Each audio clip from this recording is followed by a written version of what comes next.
Hey everybody, it's your girl Bunny. To all of my returning subscribers, hey, how you doing? And for those of you who are new to the channel, welcome. Kick your feet up, subscribe to this family-friendly channel, and don't forget to click the notification bell so you don't miss any posts. Also follow me on Instagram at the same profile name so you don't miss the sneak peeks of what's coming up next. In this video, it's Ready to Love Miami episode 5 entitled It's Barbecue Time. I give a full episode recap with photos offset to the side, and then I give my review at the end. No need to dig around. I keep all of the minute marks in the comments. It's all coming up next. We pick up right where we left off with LJ, Mo, and Justice up for elimination. LJ says to production that I thought I was doing everything that I needed to do to get to know the ladies. Apparently not. Fortunately, Tommy lets the guys know that they can stick around. There's an opportunity to change the trajectory of their journey.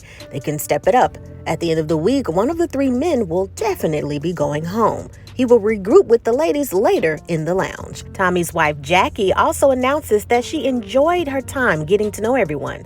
Now she has to say goodbye.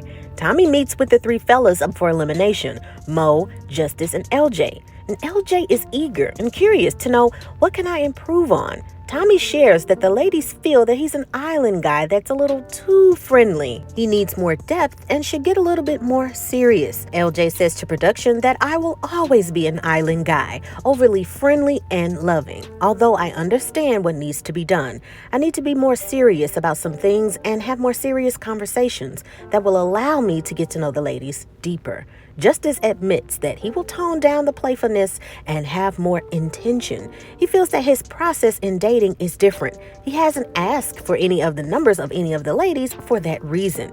Tommy explains that the process is to give a little bit more. Give a little, get a little. In Zoe's case, the ladies feel that he's holding a lot of things back. He's not exposing his inner self. Zoe says to production that I have built a wall up and have decided not to let people in. It's time to show my true self. Justice says that he's going to go all in for the person that he really likes. It's go-kart time and the goal is to have some fun. Charisse, LJ, Zoe, Katie, Justice, Trinika, and Jamala. Joe warns everybody about how competitive he is, but Jamala is ready for it all. She loves motorsports and can hang.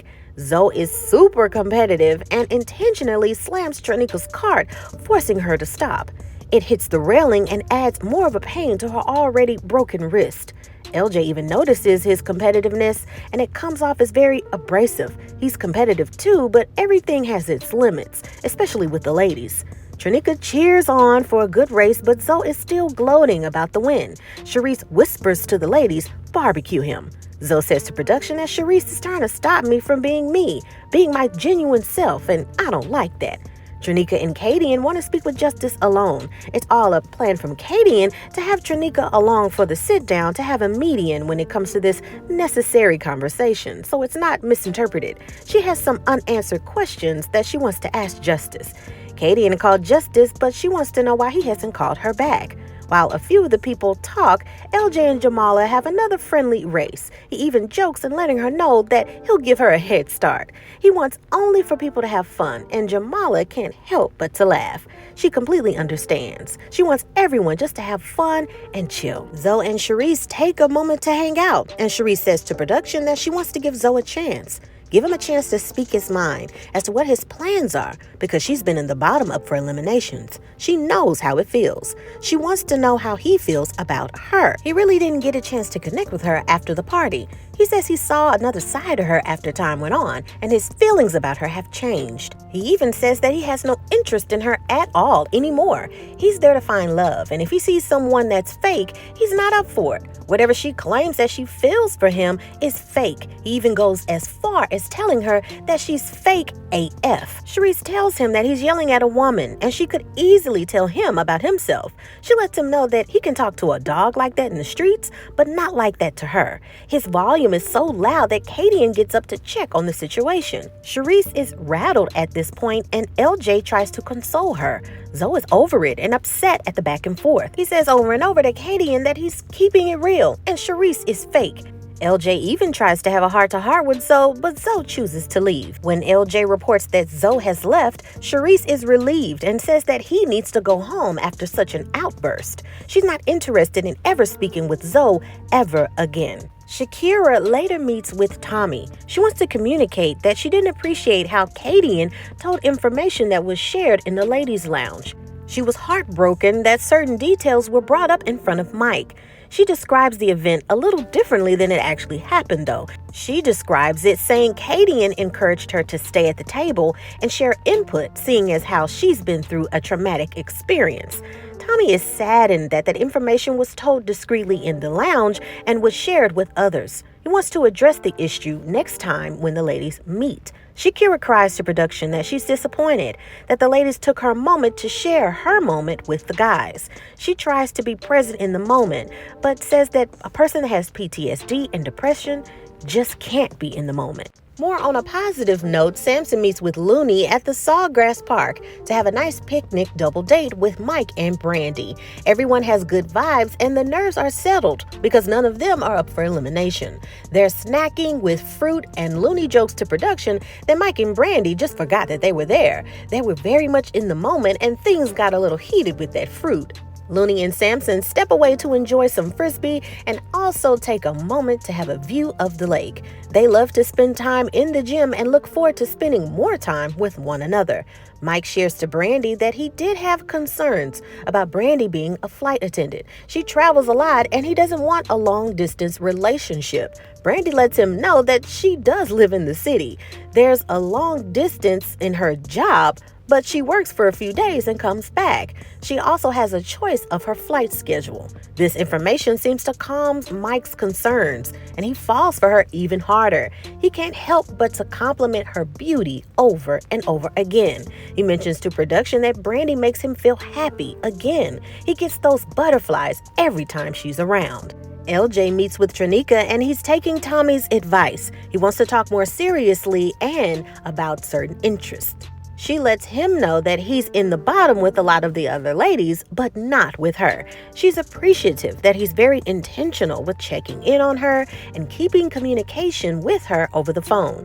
She inquires about his daughter, and he's happy that she shares interest as well. She shares that she's the product of a blended family. Her dad and her stepmom have been together since she was 1 year old. She tells production that he is such a gentleman and he surely stepped it up with becoming more open and more serious.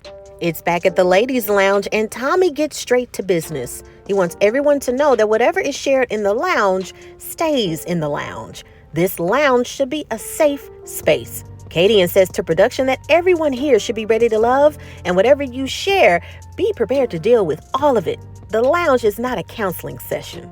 Tommy moves on. Who are the ladies feeling the most? Looney says that Samson hosted a wonderful day in the park with activities and a picnic. It was wonderful and it was a great date, but there were still some layers to pull back with him. Brandy says the date with Mike was very romantic and laughs at the fact that they forgot about Looney and Samson. They got so into the moment and forgot. Kaden updates everyone about the date with Randall and says that it was wonderful. They even shared some kisses. Jamala says that the one-on-one with Randall was great. Her rah-rah had deep conversations, allowing them to pull back the layers. As she's speaking, Kayla rolls her eyes with a little jealousy. Kadian says that she's still connecting with Swayze and they're all good.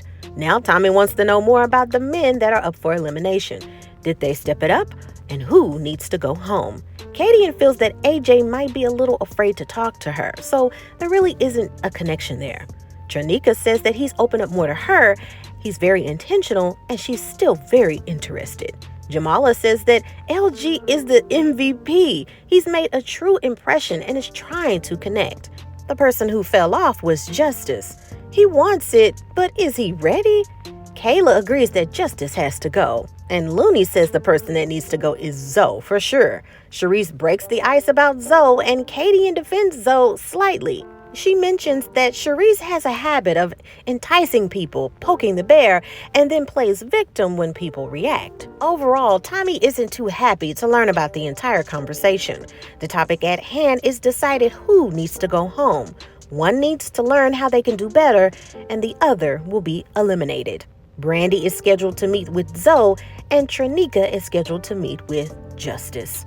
Justice and Trinika talk, and she tries to explain to Justice that the ladies don't understand his language, his communication, but she does.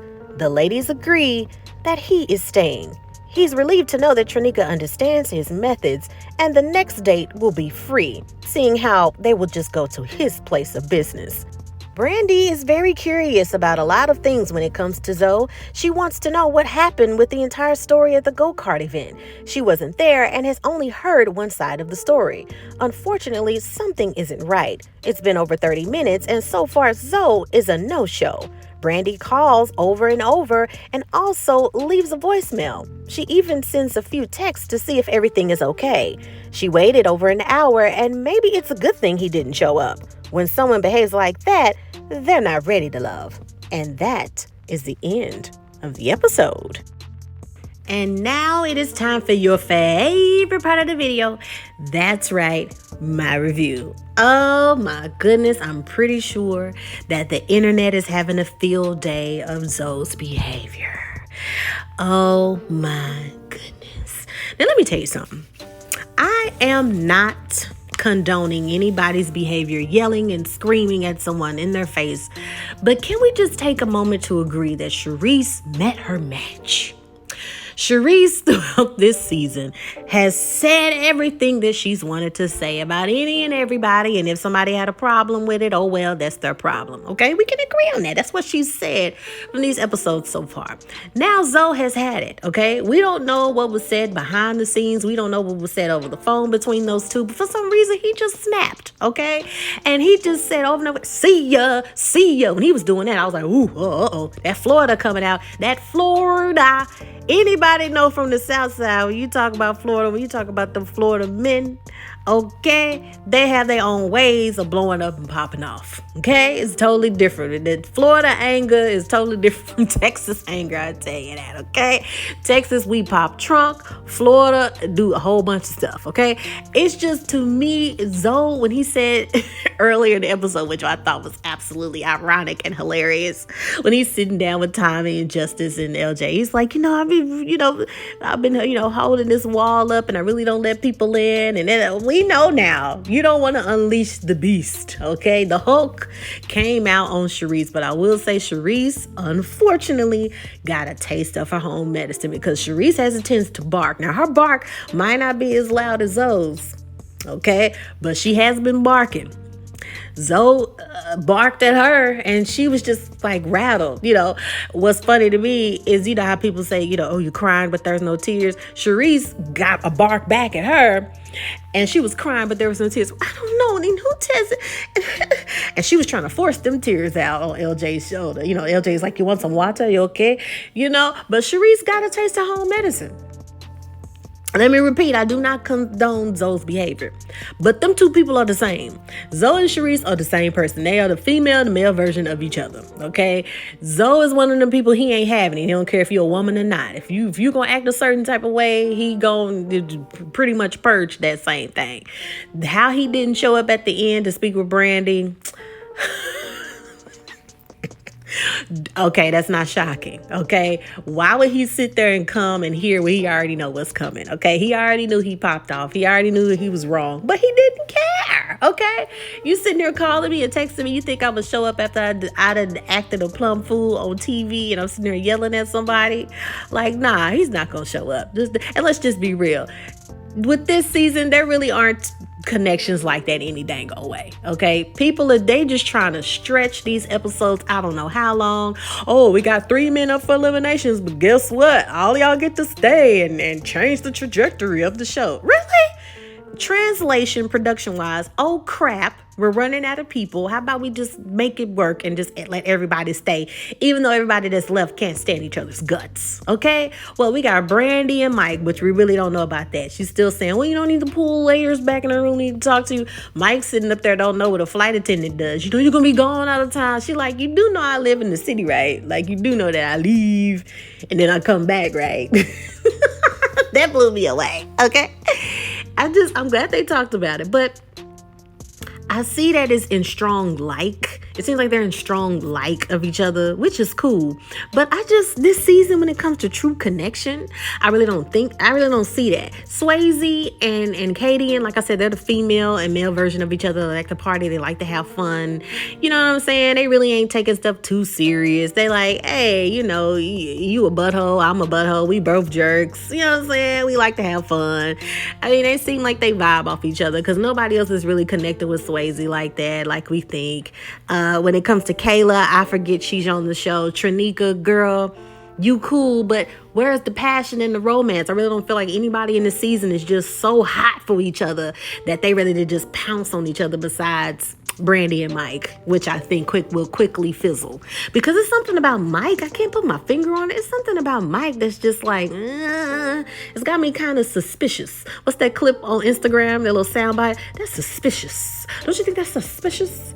Yeah, I can't put my finger on it. But it's something about Mike that's just really not. And it's something about Samson. He talks to everybody about his mom. Now, don't get me wrong. Ain't nothing like mama. Mama, you know I love you. Come on, y'all sing. No, I love you. You know I love you. Now, I got to listen to the song after I do this review. But anyway, we get it. You love your mama. You are the mama. She's my favorite girl. Every woman he talks to, you know, my mama worked hard.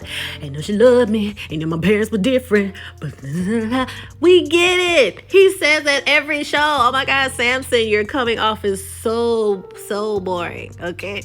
You seem like a really cool dude, but you just super corn. You just super corn on the cob. No, you cream corn. You cream corn in a can. That's what you are. But you're a real cool guy. I think if it was me on that show, I probably would be kicking more with Samson because he got sense and he can chill out and all sorts of stuff. But it just really ain't nobody else on the show. It's like they just kind of hanging out and kicking it for the food and the alcohol. That's what it seems like. And Justice, every time that he talks to somebody, he has that head tilt. Like, ain't none of y'all here doing it for me. I just want to F around and party and have free dates at my place of business. And come on. Justin don't want to be there. Who really wants to be there, y'all? Who really wants to be there? What sucks is that usually when you have a casting like this, there's probably maybe one or two that are like really serious and they really think that this show is really, you know, trying to connect them with somebody. This cast is just not getting it. I feel LJ is such a wonderful, sweet guy. I don't think he's really connecting with anybody there. LJ, to me, it seems like just an amazing catch. But I don't think the women are really seeing that in him like they should. You know, women typically go for the glitz and the glam, and what glitters is gold, right? And then when you get past the muscles and the BS, you're like, wait a minute, he's kind of whack. LJ seems like that kind of guy when all the other guys have really behaved like themselves, that they're like, dang, I should have been talking more to LJ. I should have been talking more to such and such. You know what I'm saying? I don't know how many times, like I said, this season is whack. What they need to do with the show is they need to put them in a mansion, like I've been saying the whole time with filming, and just let them stay in there, because we would have saw the first real Zoe the second day, okay? We would have saw how everybody really behaves cooped up in the house. You got all the sexual tension, people doing dumb stuff. You could have saw some fights. That's the way they need to do it. When it comes to this method, like I said in the last episode, Tommy, I love you, but we don't need your wife there. She don't need to be there. We need some hip, young hosts. I hate to say that, but that's what it is. We need younger cast members, not people that's been married 2 or 3 times with 8 kids. We know y'all ready for love. Y'all ready for something. Y'all know what y'all experience. We need some people who are ready for marriage, ready for kids, don't have kids. Listen, it sounds harsh, but it's TV. All of these other dating shows are successful because they bring the sexy, the energy, the drama, the this, that. Y'all giving us the same thing every season. I hate to say it, but y'all do. And what will really turn that up is having them in this sexy mansion, them going on dates with each other. And then as time goes on, such and such in a room where they voted off. They at home, where they at? That's exciting, okay? This what we doing. The cast members are picking people with traumatic stuff they ain't got over with, and they casting them on the show. Last season, they picking people with PTSD. The season before that, it was like, stop it. Y'all thinking y'all can get some views based on people's pain and trauma when y'all need to be getting just views on just like how they act like, just I don't know. Y'all let me know what y'all think. Everybody losing their mind about the Xoxo and Charisse stuff, and everybody probably going in on Xoxo. But you know what? Xoxo is Charisse, and Charisse is Xoxo. If you don't see that, I don't know what you watching. Okay? Charisse should have been gone, but they keeping her on the show because she's entertaining. They keeping Katie in on there because she's entertaining? Question mark. Y'all, they could stop the season right now and nobody would be upset. Nobody would care. Everybody would be like, okay, when is House of Dragon coming on HBO? Let me know what you think. Randall to me, boring. Trinika, boring. See, forgetting names. Don't even count them all. It's just everybody. Just burn the whole show down and start over. And have your girl Bunny as the host, because trust and believe it'll be on and popping. Anyway, let me know what you think. In the meantime, in between time, remember to take care of yourself and each other. Make sure that you check out season 2 of Bell Collective. I do the full episode recaps and reviews of that show as well. It's so much to binge watch.